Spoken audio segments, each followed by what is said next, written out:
Tragic downfall of Imagine NUGURI? going Sure, why not? from this to this in just 1 year. No one could have expected the defending world champion and the best top laner in the world to struggle this much. But for NUGURI, things had gotten bad. He went from being the LCK Finals MVP and the reigning world champion to slumping in China's LPL and crashing out of Worlds in a tragic fashion. Slumping in China's LPL?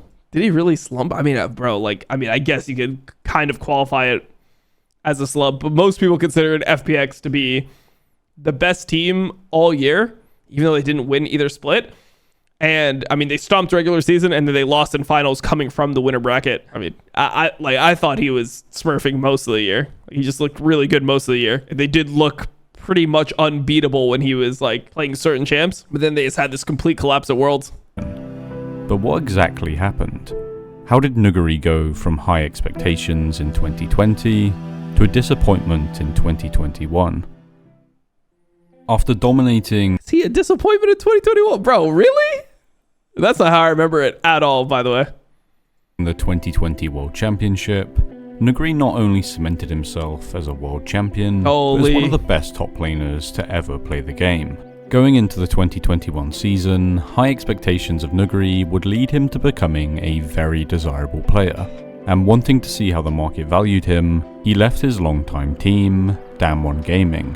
At the time, there was a rumored bidding war between the Korean titan T1 and the 2019 Chinese world champions FunPlus Phoenix. And on December 17th, 2020, NUGURI signed with FPX on a speculated $3 million contract. And this is where things started to go south. Fucking $3 million contract? What the fuck? Bro, you could pay for like fucking entire organizations with that shit nowadays. Oh my god, esports is just cooked. Esports is cooked completely. And if you don't want this channel to go south, please consider subscribing and interacting with this video. We smashed the 1,000 sub goal last year, and I'm really looking forward to see how my community develops in 2026. Thank you for your support, and back to the video. Although he was looking forward to contract with C9, yeah, for sure, bro. I'm definitely going to make money this year. I definitely won't lose money this year. The LPL, where there were many high-level top laners, NUGURI was also very apprehensive. After all, moving to a foreign country to work in a new and unknown environment with complete strangers would be scary for just about anyone. But for NUGURI, this change would come with even more challenges. NUGURI was a self-described super introvert. The very thought of having to blend into a new team environment and bond with strangers was daunting and caused him great stress and anxiety. Even more so considering FPX had been starting the same 4 players for 3 years at this point. And from my own experience as an introvert, entering an unknown environment as the new kid feels impossible. And what made it even harder is that NUGURI would be doing it all with a language barrier. In truth, his move to China was going to be hard, and expectations were very high. If NUGURI underperformed, he was primed to spiral into isolation and depressive thoughts. The key then was Jesus, bro, that shit got dark so quick. Jesus. Put on a good performance. And for the first half of the year, NUGURI played pretty damn well. The current world champion top laner is NUGURI. No flash on him this time round, and he will get knocked back to the sky. Oh, NUGURI! 2v1, and he comes out as he tries to continue on the fight. Almost comes out with a double. Nice. Did he get a gank before this? Nope. Aurelia versus Jace. As he tries That's the matchup. to continue on the fight, almost comes out with a double. Wherever he goes, Crisp and Bejuan match him with a random laner as well. His Jace was like completely 1v9. Now could be in a 1v1 with NUGURI. Does have a Kai'Sa nearby, knocked back, and in comes Garland with the flash over the wall from NUGURI, and he gets the solo kill. J-Way certainly the newest guy. Oh, you're in so much trouble. What the fuck type of tech was this, bro? Was CDR boots the tech on Udyr? I know about CDR boots Hecarim, but I swear CDR boots were not the tech on Udyr. Oh, mate, NUGURI is just bullying now on the top side. That Dark Harvest will not save you. The Shock Blast dodged away. I mean, we also gotta admit, like, this BMU guy was terrible. Like, come on. From one, but also BMU smags with NUGURI flashes to finish the kill. have the flawless duet to land onto 2. NUGURI, how are you going to get yourself out of this one? He's Houdini, as he does end up going back in. He's trying to make it work. No! Bro, it's so fucking fun to watch LPL in these days. Another hole, and still goes down. 4v1. NUGURI comes out with a counter kill. He is inhuman. He is a monster. This Holy guy is a shit. beast. Despite the spring split being plagued by all sorts of internal issues, ranging from his jungler Tian needing a break just 3 games into the season, to their hyped up substitute jungler Bo receiving a ban due to match fixing allegations. By the way, I think they lost that Aurelia game. NUGURI That Aurelia game where he was 3-0, like 1v4, and they lost that game. And then they lost every other game. And then they lost the series. And then RNG won MSI. was able to continue his strong individual performance from the previous year. So much so that FPX... And this shit was just peak LPL, bro. This is when LPL was just like winning all the time. Like they won 2019 Worlds, 2018 Worlds, 2018 MSI. Then 2020, there was like the mid-season championships, which was just the best LPL teams and best LCK teams played against each other. They like all the LPL teams did really well there. Lost 2020 Worlds to Dom1, and they won 2021 MSI, 2021 Worlds, and then 2022 MSI. So this was like peak LPL, bro. It was so fun to watch LPL back then. Propelled themselves all the way to the LPL Spring Grand Finals through it's just like they just won almost every time, and now they just never win anymore. A very impressive miracle run, winning 4 best-of-5s in a row. And although they did lose in the finals, NUGURI was by far the most impressive top laner in the playoffs, consistently appearing top 3 in all stats over 20 games. He also led the entire league in the most champions played, with insane carry performances on Irelia, Akali and Gangplank, as well as being a rock-solid frontline on Malphite. Although he was having high-impact games, NUGURI had one major flaw. He struggled to communicate with his team. FPX was heavily reliant on their mid laner, Doonby, to translate between NUGURI and everyone else. But given time, these communication issues would sort themselves out once NUGURI improved his basic Mandarin and in-game calls. Unfortunately, this optimistic feeling didn't last very long. Going into the summer split, NUGURI hit a major wall. All of the fears he had before he left for China started to escalate. Although communication was a weak point in spring, it became a whole other level of problematic in the summer split. NUGURI's failure to improve his Chinese left FPX with huge communication issues, both in-game and in real life. He isolated himself from the team, playing solo queue and other games until the early hours of the morning, often until 6 AM. And whilst apparently there was like a rumor that he was playing for so long at like the FPX facility that he was just like kind of like just falling asleep in their like trading facility, like not even in like the rooms or anything, just like at the actual computer.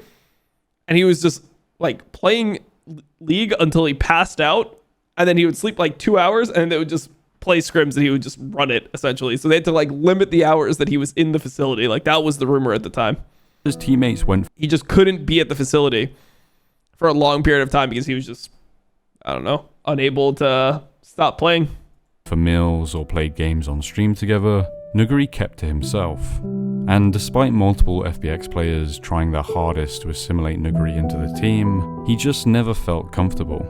He was missing home, and his enjoyment for pro play was rapidly decreasing. All things pointed to NUGURI falling into depression. He was completely mental boomed, and this greatly affected his gameplay. His self-esteem was at an all-time low, and he lost motivation to practice, often playing solo queue and rewatching his own VODs over scrims. And in pro matches, more times than not, he was on a completely different page to his teammates. Wait, the way he said that was weird.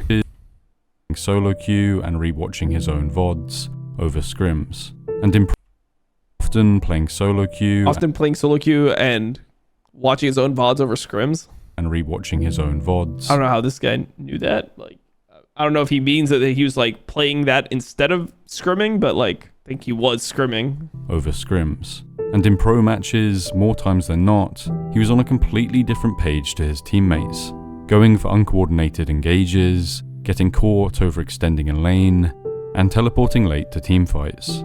Due to his poor performance and lack of team cohesion, FPX benched NUGURI halfway through the split. The aim was to allow NUGURI to reset his mental and to re-evaluate his place in the team. And honestly, it kinda worked. FPX didn't lose a single game after NUGURI returned to the team. They went on an 8-game win streak and ended the season in first place. Now, I'm not saying NUGURI was responsible for this, far from it. In reality, FPX's super carry Doonby was having the tournament of his career, basically solo carrying FPX in so many of their games. Bro, Doonby was so insane that split, by the way. I think that's the best split that anyone's ever played in the LPL. Like, this guy was fucking 1v9. If you guys don't remember, this was the Doonby Lee Sin mid. He was getting like a pentakill, like he got like a fucking Lee Sin pentakill. Like this guy was completely 1v9 this split. Like there was nothing, like it didn't matter. He won MVP of the split, obviously. It didn't matter what you picked. He was just gonna 1v9 the game. Like it was just completely over for anyone. But that could he had counter picks to everything. He had insane blindable champions. No one could play. Be its own video. The best macro player. It was just fucking crazy, bro. NUGURI, however, was a bit this was the best Doonby ever played in his career, in my opinion. Like a roller coaster.